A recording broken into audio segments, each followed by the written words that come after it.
toimetav. Aga 3 kuud on siis möödas minu kannakõluse opist, natukene isegi peale kui 3 kuud. Ja täna siis saan liikuda juba niimoodi, et kohati ikka mingi väike lonkamine on sees, aga üldplaanis ma olen ikkagi tulemusega rahul. Joosta veel ei saa, ehk siis 2 kuud peale operatsiooni läksin füsio juurde. Põhimõtteliselt harjutused, mis ma sinnamaani olin teinud, kõik olid väga head.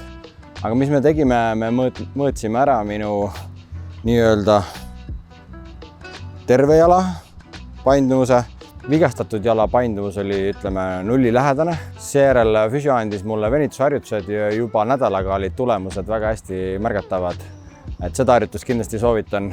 Täna veel joosta ei kannata ja füsio ütles ka, et eesmärk on jõuda 1 jalaga, see on siis terve jalaga, päkatõusuldele 8–10 korda peaks suutma teha, et siis võiks hakata rääkima jooksmisest ja võib-olla ka hüppamisest.